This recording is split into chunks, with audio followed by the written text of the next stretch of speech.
All right. Well, we'll just kind of maybe skim over a couple other things that were in last the end of module 2, and then we'll kind of start digging in a little bit on the culture and social piece of things. It'll kind of help a little bit with the project for next week. um, I know we talked a little bit about what some of the key features for teachers are, and then to make them culturally responsive. We talked a little bit about communicating high expectations, um, which just really is, making sure that each student knows that you do expect them to engage and perform and achieve at a high level and not making excuses for them. Um, we can be understanding without making it so that they don't feel like, we don't expect anything of them. But we can still be understanding of whatever situations that they're coming from. Actively engaging your students in learning. We talked a little bit about that. Let your students help teach something. If you guys go over a lesson in class, then do a little bit of like role play and reverse roles and whatnot to allow those students to teach their peers as well. Not only does it help the peers learn because it's coming from a different point of view, but it also allows for that student to learn it at a deeper level. Did anybody here have teachers that would allow them to do that in their classes?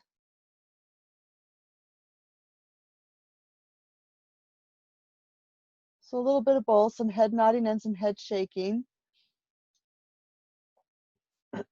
I think some teachers are a little nervous to turn it over to the students to do the teaching because, if they get a little worried sometimes, I think, about misinformation.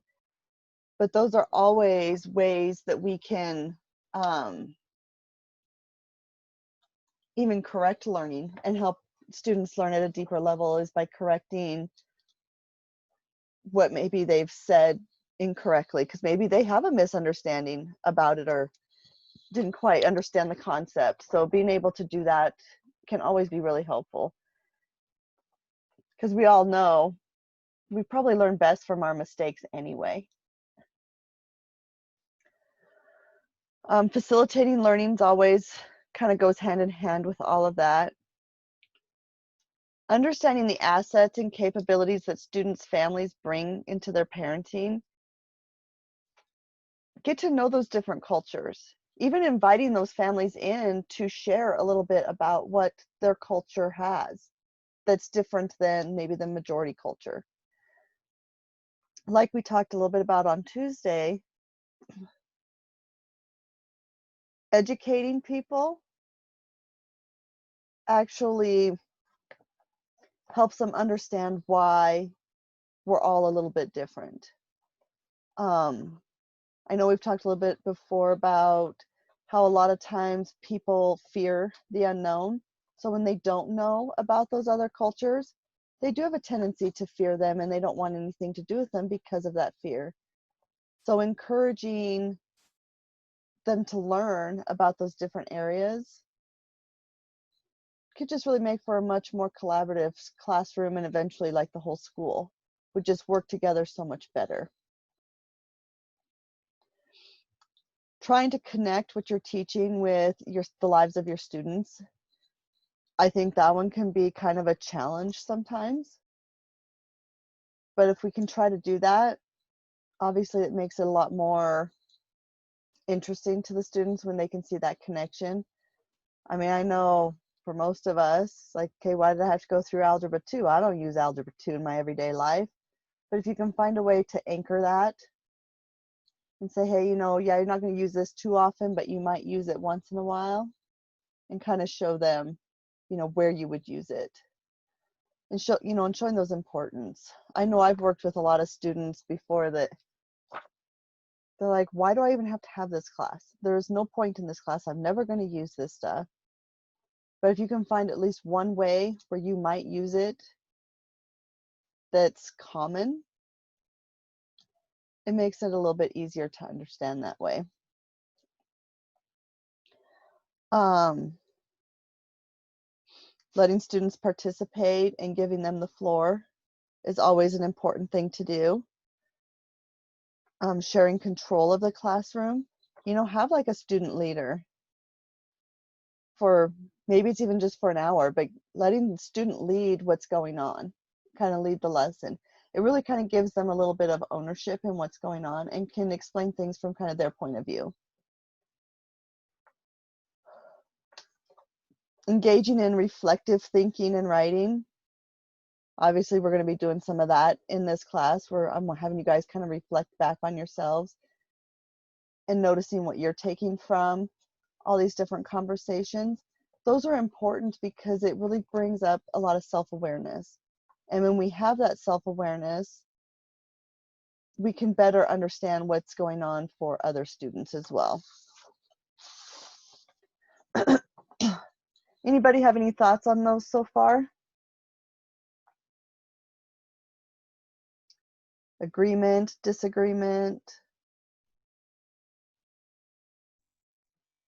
I got one thing about like student leaders. That's always a good idea. That way it shows that like, hey, students can be in charge of what they want to learn to some degree. Of course, education is now based off of like certain standards. For me, if you always teach off your core standards, no matter what, you can never go wrong. However, I find that to be like kind of like a catch-all 22, and I don't like that. Be more like, well, it's kind of like the words here I'm looking for here. Uh, like, be aware what your students want to kind of learn. To like, if, for example, like what you said, Algebra 2, I only use that for various things, and I really don't use math that much unless it's like for military stuff. Honestly, Mm-hmm. I don't. And tax season, that's always a good thing to learn. But being able to relate to your students and have them say like, hey, this is important in your life, you'll use it for this reason. You may not use it as much, more unless you're going to become a certain career field, then maybe you're going to use it. Mm-hmm. That you kind of like nailed it. Like, make sure like students like have that sense of like, hey, I want to learn this. Why do we need to know this? And kind of explain to them why they need to learn it and stuff. Like I'm trying to become a teacher. I know it's shocking, right? But it's one of those ones where like, why is art so important? For example, like I believe art is like your first and last line of defense of freedom. It like expresses everything. Like you may not agree with certain things. The point of art is to trigger an emotion connection in a matter of sense. Um, you or maybe you just like the piece. Hey, it looks good. I like it.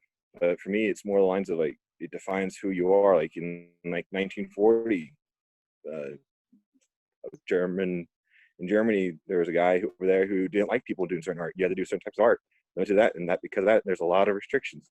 So it's kind of like one of those things where like if you may not agree with something, but you're willing to defend it and show that expression like that, sure that mutual understanding of like, hey, I understand where you come from. You get a lot more people on your side than being salty about things. So Good point. And I will add on, like, as far as like art and music, those things are obviously extremely therapeutic. For some people, that's the only way they can express certain things that maybe they're dealing with or struggling with. With art, they can sit there and they can draw out something that means something specifically to them without them ever having to come out and say it. So if somebody's gone through some sort of a trauma, they can use that art class as a way to work through some of that without having to actually rehash what has happened to them. Music can kind of go along in the same way. And then as Kyle was talking about, giving the students some control, for some of us, I mean, maybe some of us, it's been a real recent thing that we experienced ourselves, but even as, if you become parents or have children already, there's always a power struggle between the adult and the child. And oh when, yeah, I understand that uh-huh, all too well. yeah. Say hi, buddy. And so, when you can let a student feel like they're a little bit in control, you're eliminating a lot of that power struggle, and there's a lot more respect that's built right there, and you have a much better relationship. Um, that's actually one of the things I do with a lot of parenting classes that I do, is we're teaching parents how to give control to their children in kind of in a controlled environment, so to speak. So even though you as the teacher would have full control of the classroom, you're still giving each of those students a little bit of control so that they feel like they really are contributing to that. They have some say in it. They're going to be learning things that are really important to them. Um, and obviously, they're going to be learning some things that are not important to them, but they're going to be more accepting of that when they know that they do have some say. Any other comments?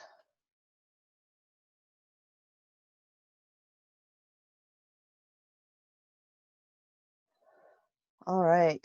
Another thing that is a key feature for culturally responsive teaching is to explore personal and family histories. You know, taking the time for people to kind of share their histories and looking at those things a little closer, not only does it help the others in the classroom get to know that student a little bit better, but it might actually be helping that student understand some of what's going on for them that maybe they didn't even realize was maybe if something that happened in the past, maybe they didn't really realize that that was affecting their ability to do things now because they didn't actually experience it. Maybe somebody further back in their family line experienced it, but it still has an effect on them today. Um, Obviously, acknowledging that membership in different groups is always important. Everybody's got to find their own way and find those little niches that they fit into. So, kind of encouraging some of that can be really helpful. Learning about the history and experiences of diverse groups, that kind of goes with, you know, exploring the personal and family histories. In a lot of ways, most of these are all just about being open to learning and hearing about other people's experiences. And then being able to appreciate some of that diversity. That's not saying you have to agree with what everybody believes and feels, but you do kind of have to accept that that is how that they feel. And we want them to feel comfortable enough to share that with us.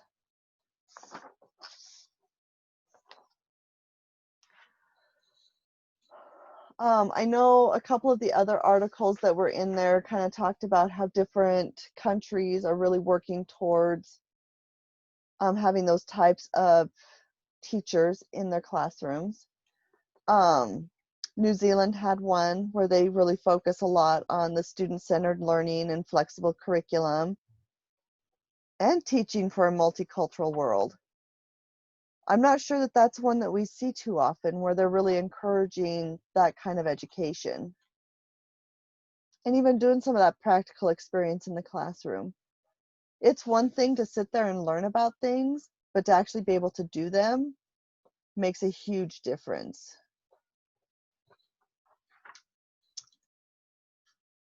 Let's see, and there was one about Australia as well and some of the stuff that they were doing, and South Korea. The other one that was in there, and I don't know if anybody took time to read this one. I thought it was a little bit of a rough read. So I'll be honest, I kind of scanned it more than anything. But it was the article on In Search of Good Teachers, Patterns of Teacher Quality in Two Mexican States. Did anybody get a chance to look through that one? A little bit? Any thoughts on what you read there? Was it a tough one for you to read as well, or was it pretty easy going? I'm seeing some nodding of the heads that it was hard to read, and part of it, I'll be honest, I don't like reading stuff with a whole bunch of alphabet soup in it. And this article has a ton of alphabet soup in it. And, you know, some of it's just really, it's kind of hard to understand. Um, Holly, you were nodding your head a lot. Was there any one key point that you got from that article? Um, what happened is that I read it and then I lost my place because I closed out of it because I had to go do something else, and then I totally lost where I was reading, and so I sort of just scanned through the rest of it. Totally Um, understand that. but there was one point, but I can't remember what it was that caught my eye, or at least I was reading about, but I can't remember what it was about. I think it had something to do with like scores and like teachers testing scores. Hmm. And I think it was this article where I think it was the same one, but where it talked about like there were more quality teachers in more rural areas. I think I read that. That was one thing that did come out in the article about, and it was all dependent upon how that like school district did like their incentives for teachers. So a lot of school districts do kind of like some incentive pay based on amount of training, years of service, and test scores. Basically, with this article, I mean, it talked about how there was no evidence stating that those teachers with higher education and years of service had students with better test scores. So even though they were getting these incentives, it really wasn't improving test scores. It also kind of talked a little bit about, for some, after you get so many years of service in, you kind of have the pick, so to speak. You're kind of given that seniority and you get to pick where you want to teach. And a lot of those senior teachers are going and choosing schools that are a more desirable work environment, which is then leaving some of those small, low socioeconomic schools that are struggling with less quality teachers. So it's putting them at a little bit of a disadvantage. So I kind of feel like the article was really kind of saying, that kind of incentive is not helping. But there was one, I think it was in Sonora, that they had more of an incentive to be at some of those more rural schools, which would attract some of those higher quality teachers because they'd get paid more to be at those schools that were struggling, and then potentially be able to help raise those students up too, because obviously they deserve those same opportunities as what any other school would have. So it kind of was talking a lot about how do we make it more, I don't know, equal, fair, give everybody the same opportunities to learn and get those good quality teachers in there, opposed to just that particular teacher that's really only in it for the schedule. And I hope that's not any of you guys, because those first few years are going to be really rough. um so I mean, that was a lot of what they talked about, was those incentives and whether or not they were really effective in getting high quality teachers in the schools that they needed to be in. And unless you were giving an incentive to be in those smaller, more rural schools, it really didn't look like it was all that beneficial. What are some of your guys' thoughts on that? I think my experience with smaller populations, the teachers have largely been better because it's more connected between families as opposed to having 1,000 kids in a school, more than that, where the teachers are just seeing new faces every day, not really knowing each other. So then with a smaller school, you're able to know more families personally, and that really drives the teacher with that relationship to either be better or be held more accountable. If they would be more likely to just skim by, now that they know people and have personal relationships, they are held more accountable to have a, I guess, a foot in the race, so to speak.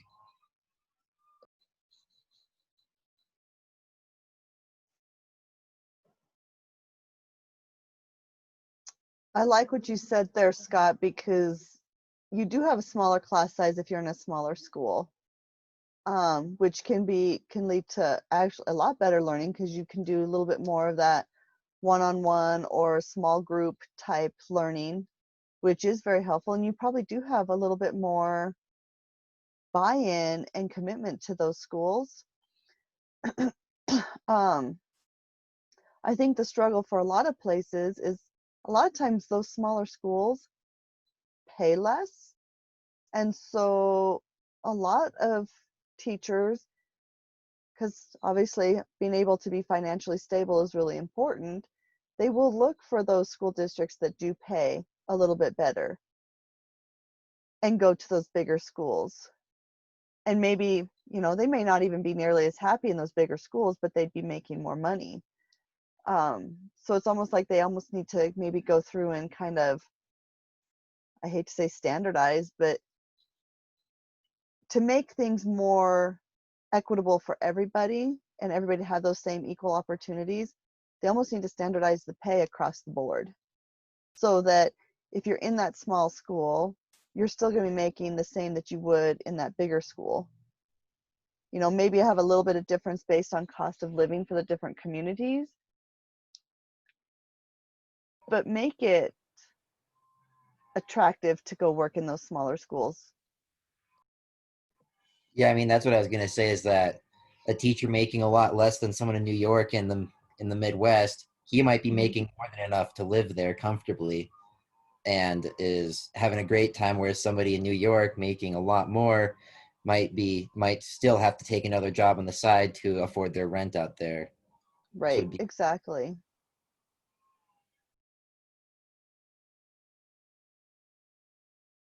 I guess another thing to kind of throw out there, does more education necessarily mean a better teacher?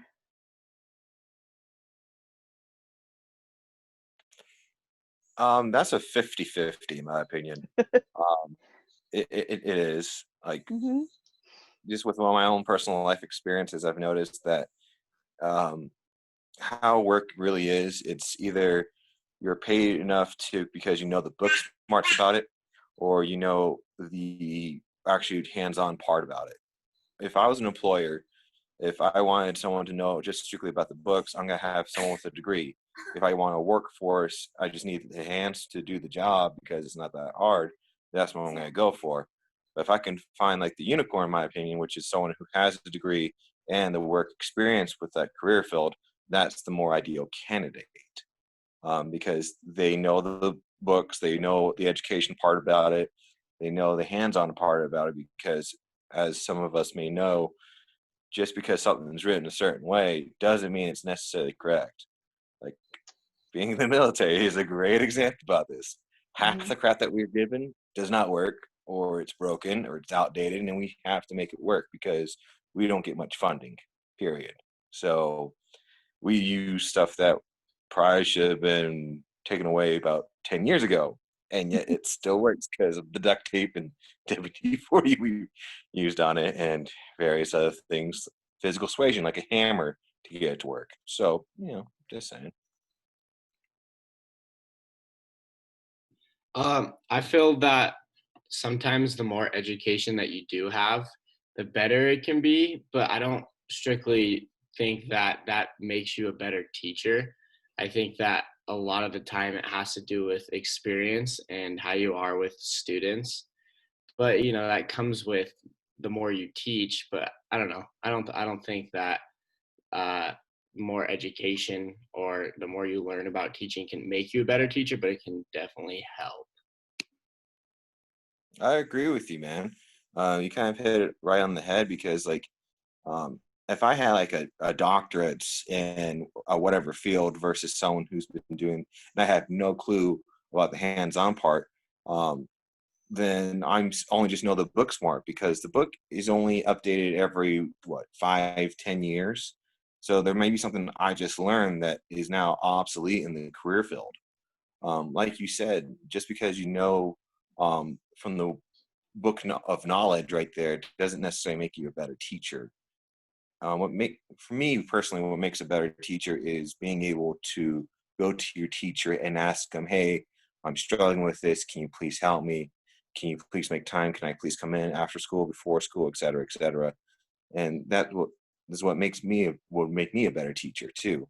being able to listen to my students, because if you had like 10 students and 9 of them are understanding what you're trying to teach them, but that one student is not getting it, you're still focused on the 9 students. However, now you have to be more focused on the one student themselves in order for them to understand where the rest of the peers are going to be caught up to. So, yeah.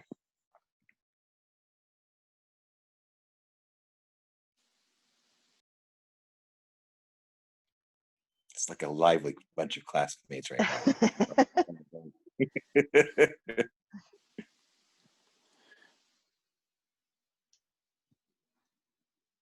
Bryson, Yeah. you seem like you want to say something there. I definitely agree with Reese on that. I mean, you can look at a lot of different things. When you look at like sports, like just because someone is like really good at a certain sport doesn't mean they're going to be like a good coach at it. And I think it's the same thing with teaching. Like just because someone could be the most educated at a certain subject, but that doesn't mean they're necessarily going to be good at teaching it. Because teaching is more about just knowledge of things. It has to do with building relationships and other things as well. I feel like I've almost like seen it before, and I feel like I've seen teachers that know the curriculum really well and know exactly what they're going to do every year. But that I don't think some of those teachers, I don't even think were a great teacher. And then I've also seen teachers that uh, I feel like look everything up online, but are really good with their students. But I always kind of find myself, learning the most from teachers that not only connect to me, but also keep like me and the class on topic on exactly what we're learning. And so I feel like if you can really find that balance, that's what's probably the most important. I do think, though, that the best teachers are always educating themselves more. The best teachers I've ever seen, they're going to conferences, they're learning from other teachers. So I think the best teachers do try to educate themselves every year, even more, keep up with the times, keep learning. And I don't think that this should like deter you from wanting to go get your master's and your doctorate. I mean, usually when you are furthering your education in education, you do get that hands-on experience. So you are learning more. So I think it goes hand in hand. I mean, someone right out of high school, I guess, could be a good teacher, but they do need the education to learn the tools, how to deal with more than just the students. So much of education is not just interaction with the students, but or with the parents and administrators, and how to work with state standards and stuff like that. I have a question for basically the class. Why exactly do we need a degree for education? If I already know kind of the answer, but I want to hear your guys' thoughts about this. Like how you said, Maddie, like a student who just got out of high school probably would be a good teacher. Yet we have to go to the education part in order to get that more knowledge in order to handle bigger situations. I agree with you. That's a great way to do things. But my question right now is, why exactly do we need an education to become a teacher? I want to see what you guys' thoughts about this is. Kind of throwing you guys a little bit of a curveball.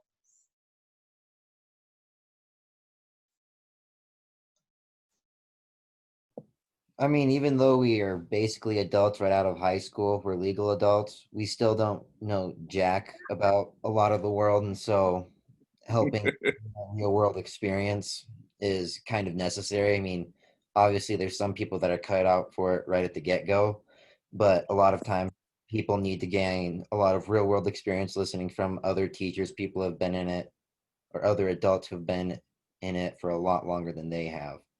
And so being able to just pass down that knowledge as from what's worked in the past and allow kids to have their own experience and formulate their own way to educate. And especially in secondary, you're going to have to learn more about your specific subject matter too, to be above and beyond, so you can answer better questions once you actually are a teacher.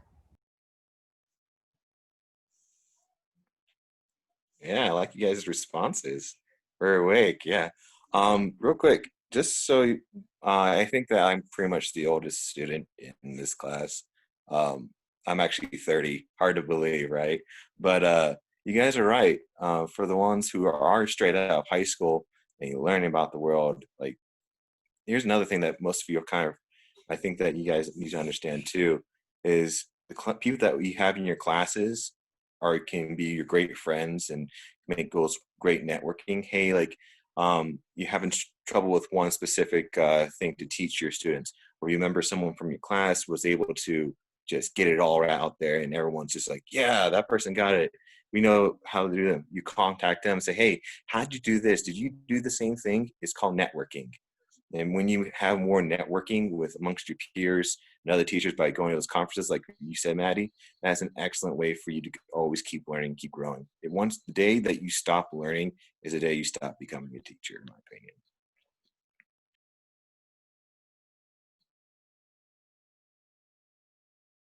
Those are all some really great points. You guys point out how, being lifelong learners. Bryson pointed out the whole relationship piece that teachers have to be able to do. There's a lot to be said about that. I know, like the very first day of my master's program, they told us that some of you will fly through this class just fine. It'll be a piece of cake. You'll get the grades that you have to have. You'll do really well. But just because you can do all of that really well does not mean that you're going to be a good therapist. Because there are certain skills that you really do need to have and you've got to learn and kind of refine. You may be very good at teaching others things, but there are certain skills that you just have to learn how to refine so that you can do it, I guess, more effectively and being able to meet those standards and understanding what those standards really mean. So you definitely hit on some really good points. That was a great conversation that we just had. I do think the teachers that are able to build those relationships, they do have more buy-in from their students, and their students do learn more. Any other thoughts about that?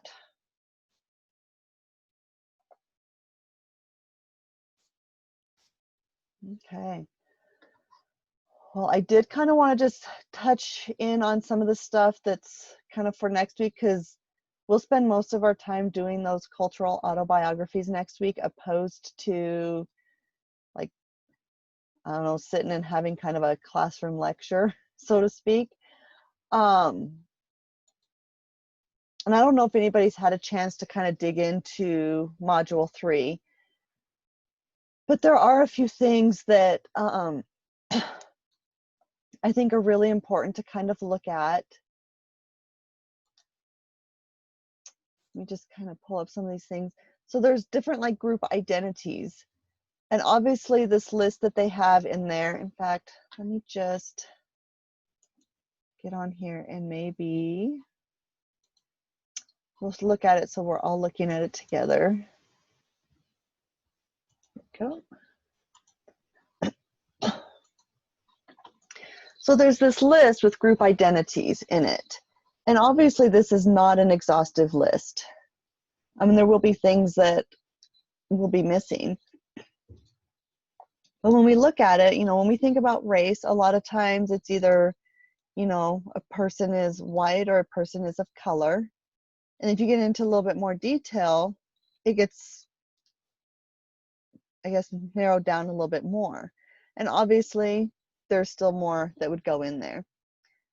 But sometimes we don't really think about these different group identities being your social class. So like if you're part of a poor class, a working poor, working class, lower middle class, any of those things, we don't always think about that being part of one of those groups that we belong to, that's part of our culture.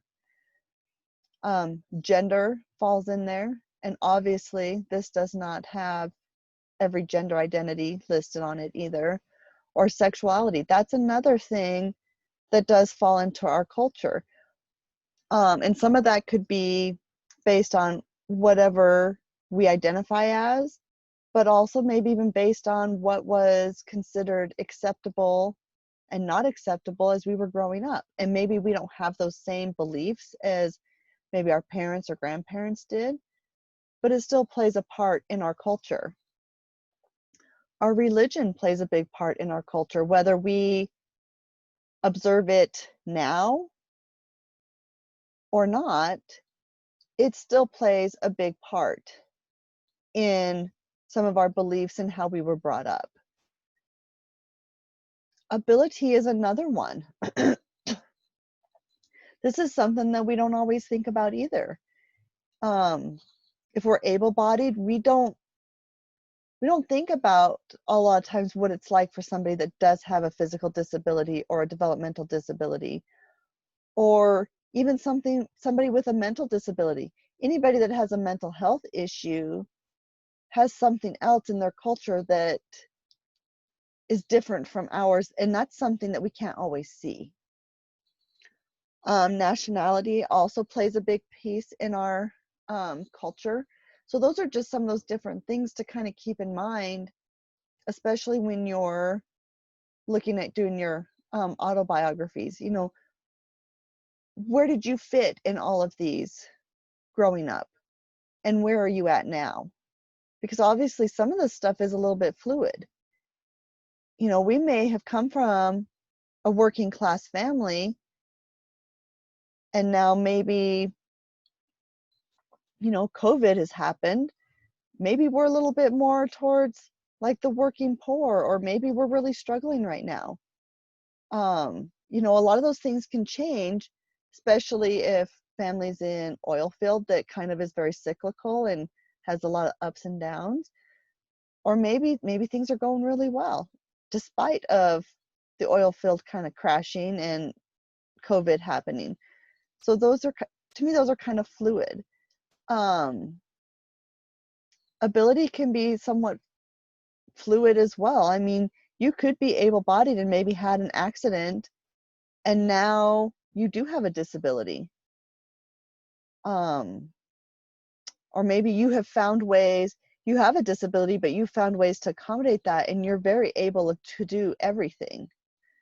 So kind of looking at those in that way could be kind of helpful. Is there anything that you guys feel that was not on here that you feel should be on here that's really important?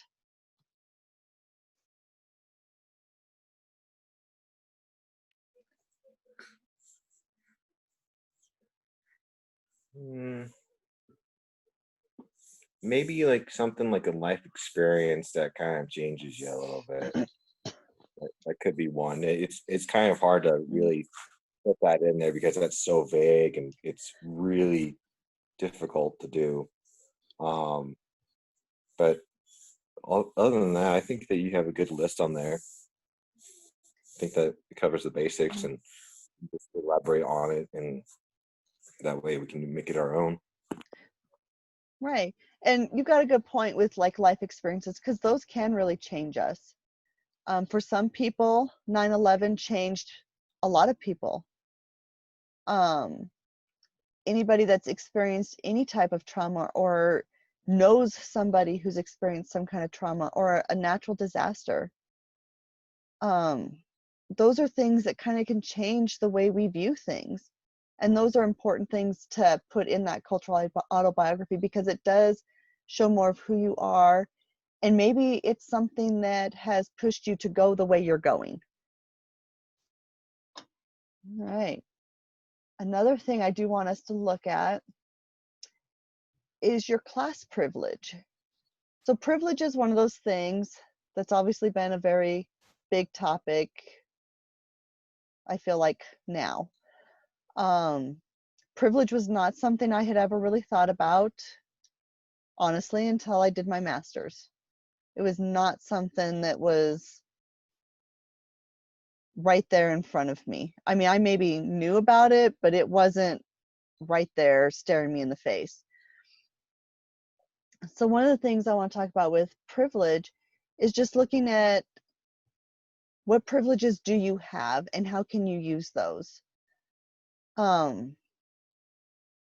does anybody want to state, kind of what privilege they have or they feel that they have that maybe someone else doesn't have?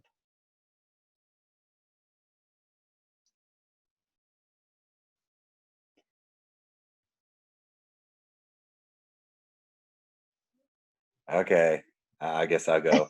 Be the sacrificial lamb here, guys. Come on. So for me, I have a lot different mindset than what some people are nowadays. Hmm. Yes, I've been in the military for it'll be 4,020 days here in January, but who's counting? The thing is about for me, a privilege is I'll show you that little guy. Being a parent is a privilege for me. Um, Being able to know you're gonna go home at night is a privilege. Being able to voice your opinion is a privilege. For me, it's not about an identity politic. Um, yeah, I'm kind of tearing up a little bit. Yeah, I'm blaming it on the weather, but what's going on is that like I know the dark of the world and it sucks. Like some of my friends never came home, and it sucks a lot.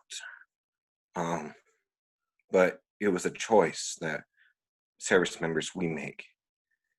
And when people say, for me, it's like when someone says you're privileged because of your skin color. For me, that's a lot of malarkey. It is. Like when people say they're privileged because of their wealth, that's more for me believable because money does help out a lot of things.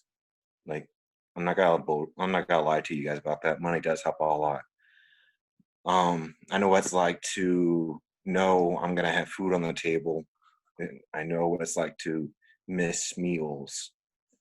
I have four brothers. I've lived in several states before finishing high school. Always, and like that's not including all the different cities that we had to move to as well. I know what it's like to have money. I know what it's like to not have money. I know what it's like to have a house, and what it's like not to have a house and live in a hotel for 6 months of my life because we didn't have one. So yeah, like privilege is being able to do something, but it's not like privilege can give you everything in the world. It doesn't. If you were to work hard enough and be committed to dedication, it's just like working out. It is like 90% of it is your diet. So let's put that. It's like what you do in your world, what you do in your life, and putting like the effort into it is what you're gonna get. You surround yourself that or what you want to be surrounded with.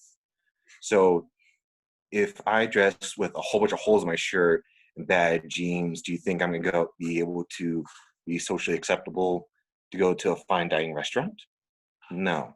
If I'm dressed up in like a blue collared shirt, tie, and dress pants and nice dress shoes, do you think people are gonna like, hey, this guy's more knows what he's doing, he looks more socially acceptable. We can say like, hey, he's doing better. It's just one of those things where you guys have to understand because some of you are probably younger and this is the first time experiences that you guys are going to get. Like for example, 9/11, I was in sixth grade math class when that happened. I did not understand what happened. I didn't know why someone would do this. Hurricane Katrina, I used to live in Louisiana, like Charles and Baton Rouge. I lost a couple friends down there when I was a kid. I don't remember like everything that happened, but I remember certain friends and I looked them up and I found out that they died because of the rioting or whatever happened down there, or they died from the flood or the weather. Let's think what else. Like it's just like for when happened with Ferguson, for example, when those riots happened, I was in Illinois. We were put on standby, and we couldn't do anything though because martial law wasn't declared. And you don't want that ever. You don't ever never want martial law. That's like one of the worst things you could probably think of to happen. But we were put on standby because we were closer versus the Missouri guard because they lived on the other side of the state, but we were right there by St. Louis. So it's kind of one of those things about privilege. It's not about like your identity politic. It's for me, it's not. I believe that it's more like what you put into your life and what you actually do about things. Because if I was to be a really bad person, then this little guy right here, then I don't deserve to have him. So that's just me. I feel like your take on privilege is a lot different from mine.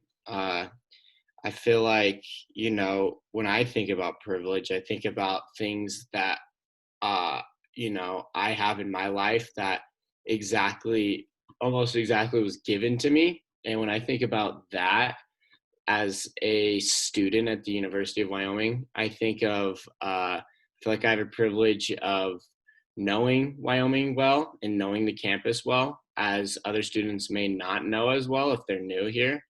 And I also feel like financially, I was brought up to never really have to worry about money very much. And that's a privilege that I feel like I have that some people might not have. And I don't know, when I feel like it comes to privilege, I feel like, it's different for everyone. And, I've never experienced the stuff that Kyle has, but, I think we can all somewhere relate to each other and find some kind of privilege in each other, I guess.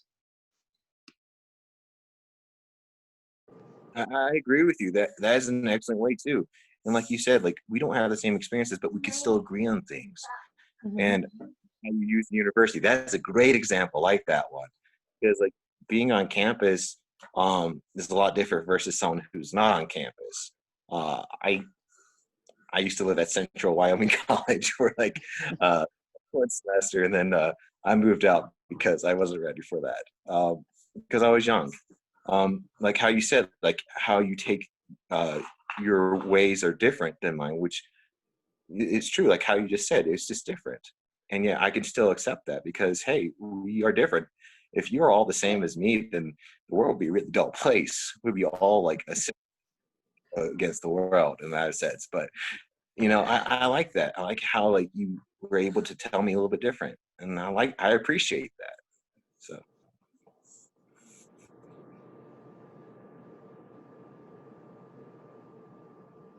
I've noticed in recent years that what I viewed as not a privilege has come back to be a privilege. I grew up really poor and I'm also a woman, but with college, I've been given a lot of scholarships, which I know there's people who are in like the middle class and they're really struggling because they don't get scholarships just as I did. And so now it seems to be a privilege that because I'm poor and I'm a woman, all these scholarships are like, hey, here you go. Please go to college.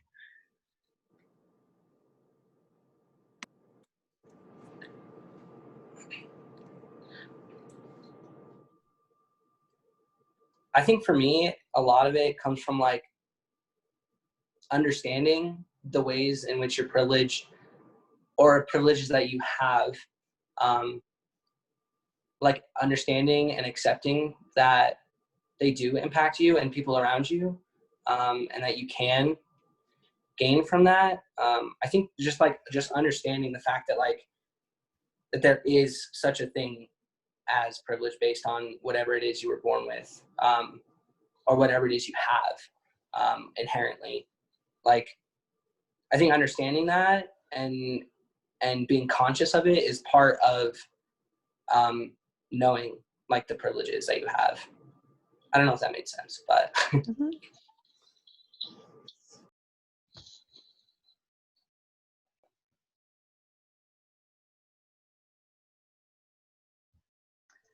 I find it interesting that we've all kind of had different views of what privilege looks like. Go ahead. Sorry. Just like going back to what Brock said, like we have to understand the privileges that we have and the privileges that other people have. but we also need to like put an effort into understanding the privileges that people don't have. Like, for example, my family is like middle class, like not poor but not rich, and my boyfriend's family has like struggled their whole life. So like I talked to my boyfriend about work and bills and blah blah blah blah blah, and it's like he's used to having to struggle, and I'm like just barely starting to be financially independent, so I'm like not used to having to struggle, and it's just like I can't comprehend and he can't comprehend my side of the story and that kind of thing. And I just feel like that's something we all need to try to work on, is like understanding and like knowing, not knowing, but like understanding other people's situation. I think there was a quote in one of the videos that we watched. Oh, sorry.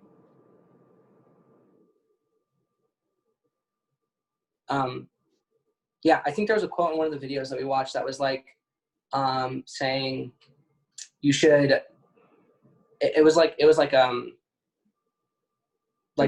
some advice. It was like you should first seek to understand before being understood, and I think that kind of goes in hand with like what the idea of privilege and like what your privilege is and what other people's privilege is and what other people lack in privilege. So I really like that quote, and I think that is pretty connected to this idea.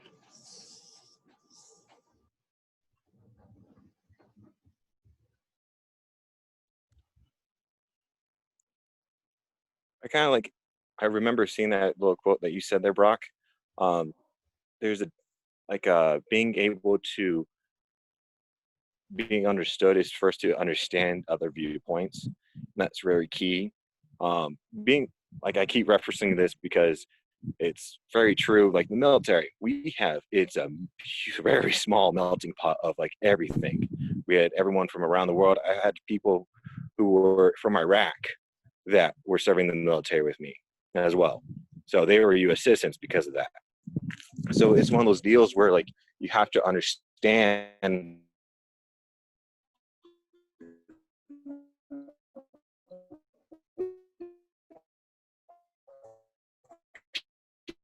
people coming from different places will always accept them because two reasons. One, we're always paired up together. We're always there. Two, he's military. He believes in the American way. So, hang on one second. I got something going by. So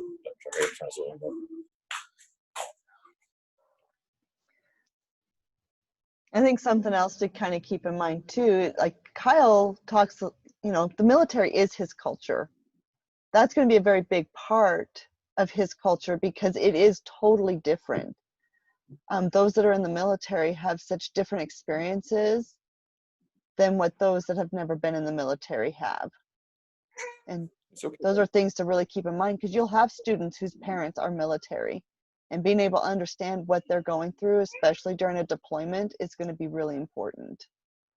Yeah, that's very true. For me, like when I enlisted, I was, let's think here, 2010, 19, from Wyoming. I was able to get along with everybody because I moved around so much that I knew where people were coming from. And because of my certain attitude I have, in the first day, the drill instructor knew my first name. You never want that.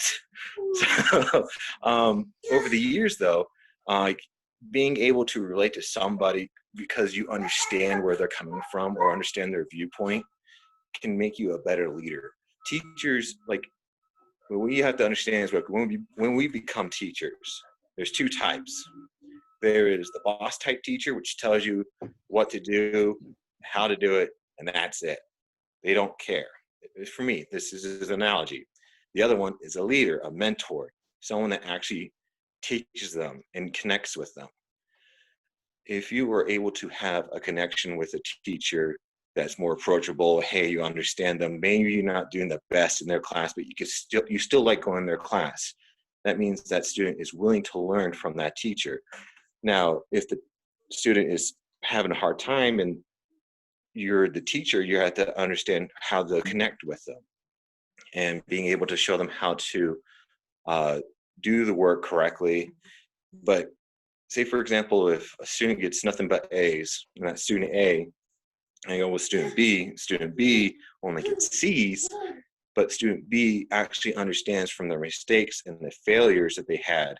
Which student actually learned? Was it student A who got nothing but A's, or was it student B who actually learned from the mistakes? That's the part of education, which is the little enigma that we have to deal with.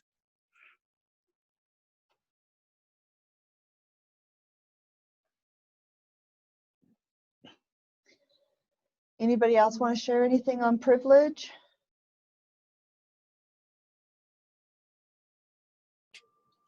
Can I just say one more thing? Sure. Okay. I really do agree with a lot of what Kyle said. But I do also think it's important to maybe suggest that at times you're not always going to be able to understand where everybody is coming from. And with that, I think that's like a thing that people, at least I really struggle with. I really try to understand everything that everybody's coming with, and sometimes I just don't. And I think that especially comes with difficult like topics like privilege, right? And so I think I don't really know where I want to go with this. I just kind of wanted to say that like you're not always going to understand every single thing, but I think what the bottom line is it's important to have like that empathy and being able to let that person or that individual express themselves in ways that only they can. So, yeah. That's perfect right there, Brock. I agree with you on that. No matter how much life experience someone will have in their life, you will never be able to understand everybody. And that's very true. And sometimes you're gonna have to learn to either let things go, or you're gonna have to, understand that you just can't understand them. Like, that's very true in so many ways. I feel the most important part with that is being okay with yourself during those times when you don't understand where someone's coming from. If we can be okay with it for ourselves, then we're going to be a lot more accepting of people that maybe aren't understanding where we're coming from as well. So it's kind of just affording yourself that same consideration goes a long way. And you're right, privilege is a really tough one to talk about because a lot of people don't understand privilege, but it really does seem to be something that's coming out a whole lot more now than what it used to. Or maybe it's just because I'm more aware of it now. All right. So how's everybody doing? You doing okay? Getting a little numb sitting here? Oh, no, my little guy is keeping me awake. So there is the chapter in Module 3 on culture and socialization. Obviously, try to look through that, read it a little bit. You don't have to read it word for word. Do a little bit more scanning. Just pick out a couple points out of there. There are some racial identity development models. There's one for the development of people of color, and then there's also one for people of not color. Kind of read through some of those things and look and see, if you fit into any of those parts and any of those steps. It can be kind of interesting as well.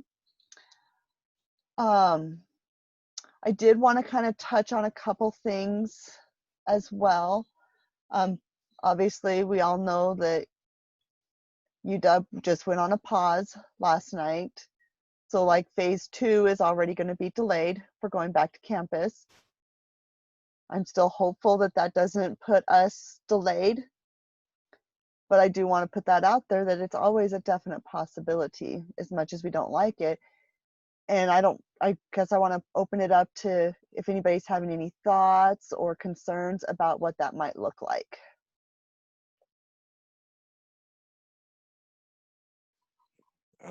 I just have a suggestion, just throwing it out there. Just because we can't meet on campus doesn't mean we can't actually meet in person, guys. If we really wanted to, we can actually go to like maybe the park or something, just meet up and say, hey, what's going on, everybody? I'm just, throwing something out there, like a wild, crazy idea. Mhm. For those of you that are in Laramie, you can work things out like that where maybe a small group of you do get together. Just remember to keep it a small group and wear your face mask.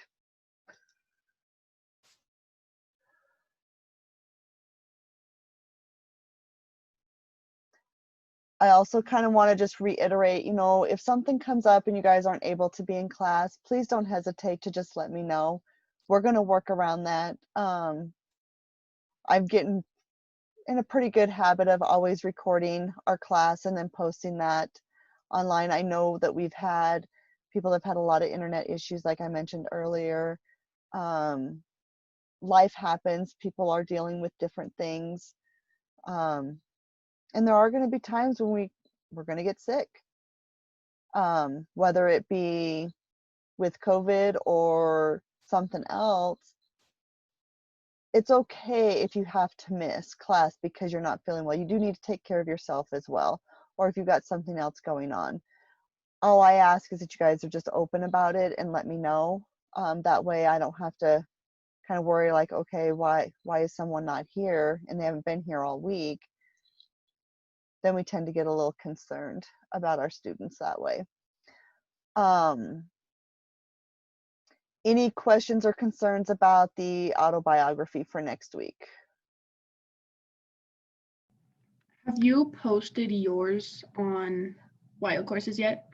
I did post it on there. Let me go here. We'll go back to, well, maybe this one.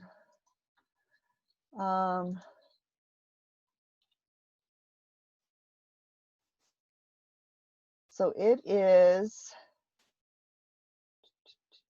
okay, so under week 3, there is the example. Let me make sure let me make sure I published it. Yep.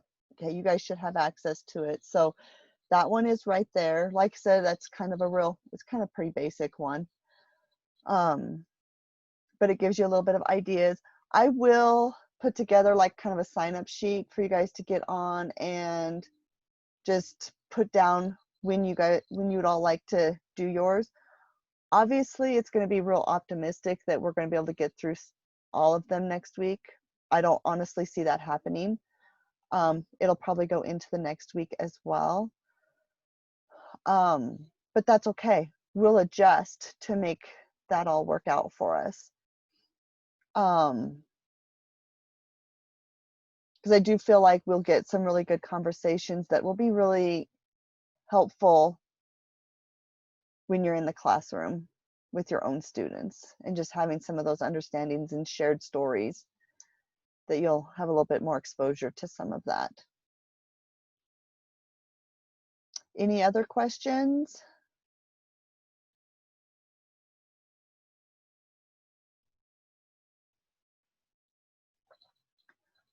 All right. I know I seem to always let us out early, but that just gives you all time to work on some of this stuff as well. And I know it's a little bit different on how we're working on some of this stuff now, and we're stuck kind of more at home. And I don't know, sometimes it can be really hard to stay focused and working on it when you're not necessarily in the classroom. So I always want to give you all a little bit more time to work on some of those things. So you can always have this time blocked off, but be able to kind of work on some of the readings and whatnot after we're out of class. Like I said, if you have any questions, concerns, don't hesitate to email me, let me know. I know, Kyle, that you're going to be gone next week. So we'll address that when you get back. Other than that, does anybody need anything? Have any concerns or comments?